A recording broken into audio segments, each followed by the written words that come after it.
महाकारुणिक तथागत भगवान गौतम बुद्ध,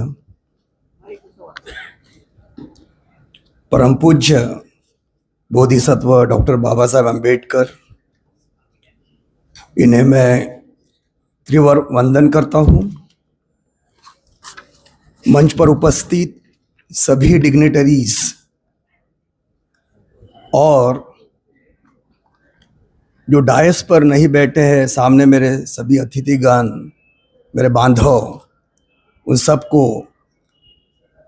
मैं आभार व्यक्त करते हुए, और समय का अभाव मुझे महसूस हो रहा है, इसलिए मैं सभी डिग्निटरीज या अतिथिगण के नाम नहीं ले पाऊंगा। अभी जस्ट श्याम कुमार बर्वे जी खासदार, इन्होंने आपको संबोधित किया, अपनी जीवनी के बारे में जो साक्षात उनके अनुभव रहे हैं वो शेयर किया। देवपारे साहब, रामटेके साहब, गेडाम साहब, सभी जितने भी यहाँ डायस पर बैठे हैं, उन्होंने अपने विषयों के बारे में बहुत सुंदरतम तरीके से अपनी अभिव्यक्ति दी है। और मुझे आज जो विषय अभिव्यक्त करने के लिए दिया गया है, उसी विषय को लेकर मैं यहाँ एक संवैधानिक दृष्टिकोण से, सुप्रीम कोर्ट के दृष्टिकोण से, पार्लियामेंट के दृष्टिकोण से, कि सब क्लासिफिकेशन, उपवर्गीकरण, ये कितना जायज़ है, संवैधानिक है या असंवैधानिक है, इस पर जो है मैं प्रकाश डालने की कोशिश करूंगा। सर्वप्रथम राष्ट्रीय आरक्षण संवर्धन परिषद, इनका तहे दिल से मैं आभार व्यक्त करता हूँ कि उन्होंने और उनकी सारी टीम ने, अमन कामड़े, स्मिता कामड़े, प्रीतम, राजू झोड़ापे, सभी जो है इन्होंने बहुत मेहनत की। आकाश मोन एडवोकेट, और इनके अथक प्रयास से आज ये बहुत ही सुंदरतम या फिर विचार मग्न करने वाला कार्यक्रम आज हम यहाँ एक साक्षात रूप से अनुभव कर रहे हैं। इस अगस्त गैदरिंग में पूजनीय भंते ज्ञान ज्योति भी उपस्थित है, कुछ भिक्षुगण उपस्थित है अपने वाइब्रेशंस देने के लिए, ताकि ये जो संघर्ष है, ये फाइट है, ये बहुत बड़ी फाइट है, इसको आशीर्वाद देने के लिए भिक्षुगण भी यहाँ उपस्थित हैं। आप सभी जो है अपना सहयोग देने के लिए उपस्थित हैं। सर्वप्रथम मैं माननीय सुप्रीम कोर्ट का जो जजमेंट हुआ है देविंदर सिंह का 9 जजेस बेंच, उस पर थोड़ा प्रकाश डालना चाहूंगा कि आखिर एक जो कई सालों से अस्तित्व में जो जजमेंट था ईवी चेन्नई का, जिसने ये कहा, 5 जजेस कॉन्स्टिट्यूशन बेंच ने ये कहा कि सब क्लासिफिकेशन, उपवर्गीकरण परमिसिबल नहीं है, संवैधानिक नहीं है। वो article 14 equality before law, article 15 no discrimination on the ground of religion, race, caste, etcetera, 15(4), 16, 16(4), साथ ही साथ article 335, 341, 341 sub clause 2, 342 sub clause 2, इन सब का वायोलेशन होता है। और ये डॉक्ट्रिन ऑफ रीजनेबल क्लासिफिकेशन के भी खिलाफ है। इतना सटल लॉ सुप्रीम कोर्ट ने चेन्नई की जजमेंट में कॉन्स्टिट्यूशन बेंच ने दिया था। कई साल वो जजमेंट अस्तित्व में रहा, फोर्स में रहा, और उस जजमेंट में ऑलमोस्ट सभी जजमेंट कंसीडर्ड हुए हैं, चाहे वो इंदिरा साहनी हो, चाहे वो जर्नैल सिंह हो, चाहे वो एम नागराज जजमेंट हो, सारे जजमेंट जो है वहाँ कंसीडर्ड हुए हैं। और इसके बावजूद भी जो है ये जजमेंट क्यों रेफर किया गया 9 जजेस की तरफ? क्वेश्चन ये सब क्लासिफिकेशन का 3 जजेस बेंच के सामने आया था रविंदर के केस में, और 3 जजेस बेंच ने ये रेफर किया है लार्जर बेंच की तरफ। अब संवैधानिक रूप से जुडिशियल डिसिप्लिन क्या कहती है, जुडिशियल प्रोप्राइटी क्या कहती है, और रूल ऑफ प्रेसिडेंट क्या कहता है? जुडिशियल डिसिप्लिन ये कहती है कि अगर 5 जजेस कॉन्स्टिट्यूशन बेंच ने जजमेंट दिया हुआ है, तो दूसरा 5 जजेस कॉन्स्टिट्यूशन बेंच अगर एक कॉन्फ्लिक्टिंग व्यू लेता है, जजमेंट देता है, तो उसके पश्चात ही 7 या 9 जजेस बेंच की तरफ केस रेफर होना चाहिए। एक स्मॉलर बेंच ने, 3 जजेस बेंच, उसने 7 जजेस लार्जर बेंच की तरफ कैसे रेफर किया? ये सही माने में जुडिशियल डिसिप्लिन का प्रश्न चिन्ह यहां उपस्थित होता है। और मुझे ऐसा लगता है एक दो बातें अगर आप सुनेंगे तो आपको भी बड़ा आश्चर्य होगा कि ये कैसा हो रहा है, क्या हो रहा है इस देश में। कि सुप्रीम कोर्ट ने आर्टिकल 142 का पावर इस्तेमाल किया, 141 नहीं। आर्टिकल 141 बाइंडिंग होता है सारे कोर्टों में, हाई कोर्ट्स, ऑथोरिटीज, गवर्नमेंट, सब पर बाइंडिंग होता है।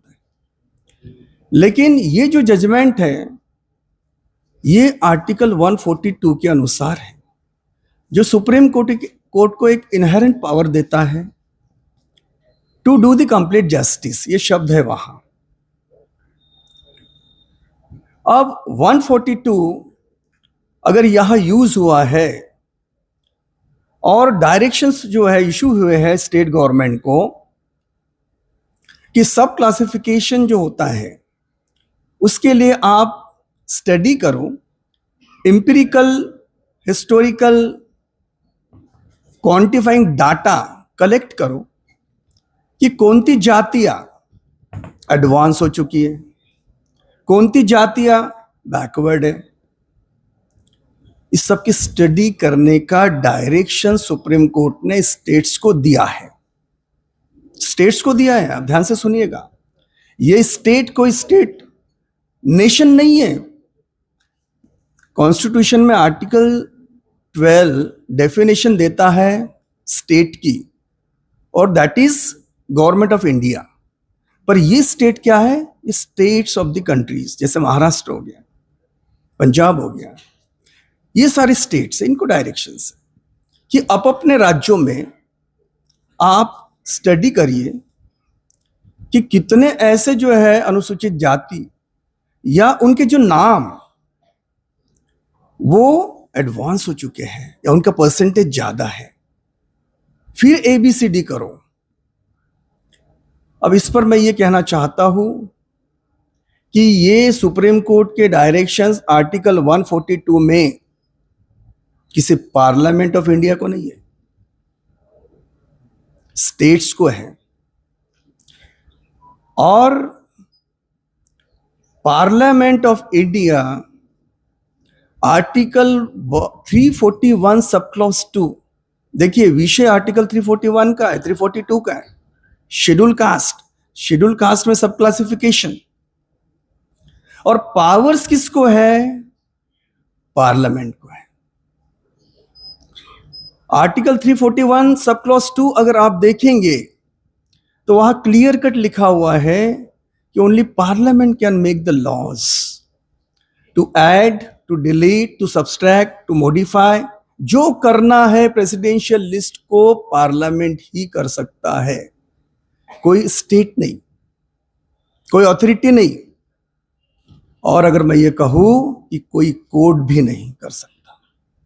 प्रेसिडेंशियल लिस्ट जब 1950 में बाबा साहब ने कॉन्स्टिट्यूशन दिया तो एक प्रेसिडेंशियल लिस्ट या शेड्यूल कास्ट या शेड्यूल ट्राइब लिस्ट जो है दी गई है अलग से आर्टिकल 341, 342 में। और उस रिजर्वेशन का बेस आर्टिकल 15 है, आर्टिकल 16 है। वो बेसिक स्ट्रक्चर ऑफ कॉन्स्टिट्यूशन है, उसको कोई चेंज नहीं कर सकता, पार्लियामेंट भी चेंज नहीं कर सकता। केशवानंद भारती का केस है 13 जजेस। तो यहां प्रश्न ये उठता है, देखिए बैटल अभी कहां है, अभी युद्ध कहां होने वाला है। सामाजिक बैटल्स अपने लेवल से होते होंगे ही होंगे, आंदोलन होंगे, जन आंदोलन होंगे, सब होगा। लेकिन ये बहुत बड़े लेवल का बैटल है। ये बैटल है between supreme court and the parliament. Supreme court का आर्टिकल 142, आर्टिकल 142 भी कॉन्स्टिट्यूशन ने दिया है और आर्टिकल 341 सब क्लॉज 2 भी कॉन्स्टिट्यूशन ने दिया है। लेकिन सर्वोच्च सुप्रीम पावर पार्लियामेंट को दिए हुए है। सुप्रीम कोर्ट, हाई कोर्ट या कोई भी court, with due respect, really a custodian of the constitution, protector of the rights of the people, but Supreme Court interprets the law, whether any law is constitutional or unconstitutional, legal or illegal. That is the role of the Supreme Court, High Court. Supreme Court cannot make the laws that Constitution says. I am not saying, Constitution says. Supreme Court, High Court is not having the legislative powers. Those powers are enshrined in the Constitution to the Parliament only. And therefore, Parliament is supreme. तो युद्ध अभी चलेगा parliament के बीच और supreme court के बीच। अगर बाबा साहब ने आर्टिकल 341 में शेड्यूल कास्ट की लिस्ट दी है तो वहां पर ही जो है सब क्लासिफिकेशन दिया हुआ है। वहीं पर कास्ट है, वहीं पर ट्राइब्स है, वहीं पर रेसेस है, वहीं पर ग्रुप्स और वहीं पर जो है सब कुछ इंक्लूडेड है। And the reservation is on the basis of the caste, on the basis of what? Exploitation of thousands of years of the untouchables, of the Shudras. यह एक प्रश्न जो है हमें पूछना चाहिए जो आरक्षण विरोधी है उनसे कि 5000 सालों से आपने हमारे पीढ़ी दर पीढ़ी को, जो पूर्वजों को शोषित किया, जलील किया, पशु की तरह रखा, उनको आजीविका का प्रॉब्लम, एजुकेशन का प्रॉब्लम, वो जी नहीं पा रहे थे। ये 5000 सालों का जो एक्सप्लॉइटेशन है, शोषण है, क्या आप क्षतिपूर्ति कर सकते? बाबा साहब ने स्ट्रगल करके बहुत मुश्किल से रिजर्वेशन दिया 1935, उसके पहले ये सब लिस्ट बनी, उनका संघर्ष जारी था और आखिर कुदरतन उन्हें वो अथॉरिटी मिली कॉन्स्टिट्यूशन लिखने की और उन्होंने रिजर्वेशन दिया। और जब 1950 में संविधान आया, रिजर्वेशन आया और जस्ट अभी 75 साल हुए, जस्ट रिजर्वेशन चूबने लगा कांटे की तरह। रिजर्वेशन के विरोध में जो है लोग ये करने लगे आंदोलन। वो भूल गए वो 5,000 वर्षों का शोषण, वो जानवरों जैसा व्यवहार करना, वो कानों में शीशा डालना, ये बहुत सारे एग्जाम्पल्स हैं। मैं उस इतिहास में नहीं जाना चाहूंगा, लेकिन जब तक हम इतिहास को याद नहीं रखेंगे, अतीत को याद नहीं रखेंगे, हम वर्तमान को भी नहीं समझ पाएंगे और भविष्य में जो अंधकार होने वाला है उसको भी नहीं समझ पाएंगे। इसलिए ये याद दिलाना पड़ता कि बाबा साहब ने कहाँ लेकर गया और हम कहाँ जो है उसको कोलैप्स कर रहे हैं। कहाँ वो हिमालय की चोटी पर उन्होंने लेकर आए हमें उस रथ को, और वो जो है नीचे जा रहा है और हम कोलैप्स हो रहे हैं, गिर रहे हैं। और हमारे इतने बांधव है, करोड़ों में लीडर्स है, पॉलिटिशियंस है, साइंटिस्ट है, प्रोफेशनल्स है, इंटेलेक्चुअल्स है, सब है, फिर भी एक बाबा साहब के लेवल की जो है तैयारी, जो उन्होंने इतना संघर्ष किया, कांग्रेस से लड़े, गांधी जी से लड़े, सबसे लड़े रिजर्वेशन के लिए, और आज हम इतनी संख्या में होने के बावजूद भी उसको प्रोटेक्ट नहीं कर पा रहे हैं।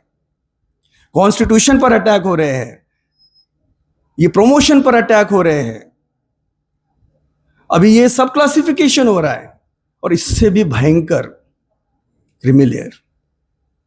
देखिए, मैं एक अधिवक्ता हूं, एडवोकेट हूं, इसलिए जो मेरी इंस्टीट्यूशन उसके प्रति मेरा पूरा मान है, सम्मान है, वो डेकोरम होता है। सुप्रीम कोर्ट के जजमेंट्स, हाई कोर्ट के जजमेंट्स, उनका हम रिस्पेक्ट करते हैं, लेकिन सिर्फ जो है ये एनालिसिस कर सकते हैं कि वो कॉन्स्टिट्यूशनल है या अनकॉन्स्टिट्यूशनल है। पर्सनली किसी पर जो है हम अटैक नहीं कर सकते, करना भी नहीं चाहिए, क्योंकि वो इंस्टीट्यूशन है। पर उसका सॉल्यूशन क्या है, इस पर हमें फोकस करना होगा। अब प्रॉब्लम तो क्रिएट हुआ, बीमारी तो आई है, अब इसका डॉक्टर कौन राइट डॉक्टर हो सकता है? तो मुझे ऐसा लगता है कि इसमें जो राइट सॉल्यूशन है वो है पार्लियामेंट। जैसे ही ये जजमेंट आया, आपको याद होगा भारत बंद हो गया था इसके विरोध में। उसके बाद सब ठंडे बस्ते में चला गया। शुक्र है कि ऐसे विचारवंत हमारे अधिवक्तागण, मीडिया, आवाज चैनल, आप सभी इस विषय को लेकर चिंतित हैं और कुछ करना चाहते हैं और रिजर्वेशन को बचाना चाहते हैं, यानी बाबा साहब का विजन आप बचाना चाहते हैं। तो इसका जो सॉल्यूशन है, वो एक सॉल्यूशन ये भी हो सकता है कि उसी दौरान 100 एमपीज ने, मेंबर ऑफ पार्लियामेंट्स, उन्होंने माननीय प्रधानमंत्री जी को मेमोरेंडम सौंपा, ज्ञापन सौंपा कि इस पर जो आप कुछ करिए। और वो भी जो है मेमोरेंडम शायद ठंडे बस्ते में है अभी भी। आप जो है पार्लियामेंट को जगाओ, पीएम ऑफिस को जगाओ, और जब तक के आर्टिकल 341 और 342 में पार्लियामेंट अंडर आर्टिकल 368 अमेंडमेंट नहीं करता, तब तक कि ये जजमेंट जो है एक प्रकार से हैंगिंग सोर्ड रह सकता है। और ये स्टेट गवर्नमेंट्स को पावर देता है कि ये सारा data, empirical data, quantifying data, सब जो इकट्ठा करो, और जो एडवांस क्लास हो चुके हैं बैकवर्ड में उनको नीचे करो, और जो इधर उधर बिखरे हुए उनको आगे बढ़ाओ। ये अगर जो है होता है तो हमारा स्टूडेंट 50 साल लगेंगे, उसको लाखों करोड़ों रुपए लगते हैं प्रोफेशनल एडमिशन्स लेने के लिए, कहां से लाएंगे? 75 साल में ही जो है हम थक गए। ये तो रिजर्वेशन जो है, ये तो अनटचेबिलिटी जैसी थी 5000 सालों से, और इसलिए रिजर्वेशन मिला। मैं तो कहता हूं कि रिजर्वेशन को टच ही नहीं करना चाहिए था। It should be untouchability for the others, ये अनटच होना चाहिए था। बट एक छोटा सा मार्ग इस जजमेंट के माध्यम से मिल रहा है। और जो भी हमारे अपोनेंट्स होते हैं, पॉलिटिकल हो, सोशल हो, रिलीजियस हो, वे सब इसका फायदा लेते हैं। तो राइट सॉल्यूशन क्या है, इस पर आप गौर करिए।